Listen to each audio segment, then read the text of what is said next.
Jonathan Taylor also hits this list. The offense for the Indianapolis Colts was so bad last year in a lot of respects.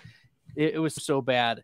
And Jonathan Taylor was dealing with injuries as well. He was dealing with ineffective offensive line. Matt Ryan was struggling, all of it. So Jonathan Taylor is a player that we both expect should be able to bounce back here in 2023, even though he may not be able to access 15 rushing touchdowns like he was back in 2021 because of Anthony Richardson. We expect Richardson to get some of the goal line work in the Shane Steichen offense, but Jonathan Taylor is going to be used. The teams have to be kept honest with the mobile quarterback that is Anthony Richardson, and the play action is going to be so dangerous here. So I think that Jonathan Taylor is going to be one of these players that I'll buy the dip if he drops in the middle of the second round. Yeah, first off, you're going to have to rewind this film here a little bit to see my reaction. So my daughter just brought me a coffee that I asked her to make 45 minutes ago. So when she finally brought it, I thought it was cooled down a little bit. So I took a big swig. No, she just freshly brewed it. So I like burnt the entire inside of my mouth right there. My eyes are watering here a little bit. But I thought that, Matt, I thought you were reacting to this hot take by Jonathan Taylor.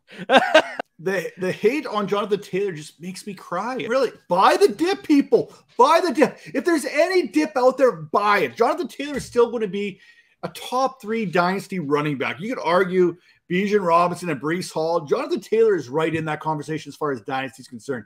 Taylor is going to lose out on some of those goal line touches with Anthony Richardson there under center. We've seen what Jalen Hurts did in the Philadelphia Eagles offense there with Steichen. It's not going to be any different there for the Indianapolis Colts. Now, Taylor is coming up a season in which he missed 5 games entirely, and yet he finished just 139 yards short of 1,000 yards on the ground.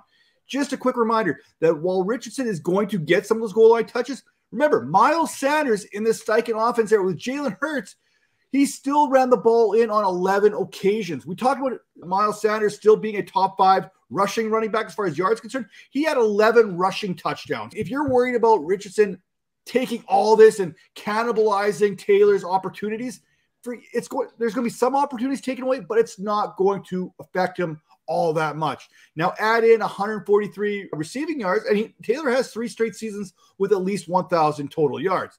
Fantasy managers, we are petty creatures. Maybe it's just me. Maybe I'm just speaking for myself, but if we get done wrong, if we invest a 101 in a player and we don't get that a return of investment, you're dead to us. You really are. We will go to our grave saying that was the worst thing ever. I still, oh man, I don't know how many first round mistakes I've made that I refuse to draft the guy the year after. Don't make that mistake with Jonathan Taylor. Pre-injury, his usage was in the top 10, 4th in touches per game, 8th in expected points per game. Just couldn't find the end zone at the rate in which he was accustomed to. I would be shocked if Taylor didn't hit double-digit touchdowns this season after scoring 11 and 18 on the ground in the previous seasons. Yeah, I'm here for the Jonathan Taylor love. I love it. I like buying the dip. He's a player that there were pathways for him to fail last year, and they all came to fruition. So I think this is a chance to buy the dip, buy the bounce back. By the end of August, it was pretty much 50-50 between him and Christian McCaffrey at the 101, but he was a 101, 102. And if you wanted shares of Jonathan Taylor, you're probably going to have to take him at that spot. So I like this bounce back call for Jonathan Taylor.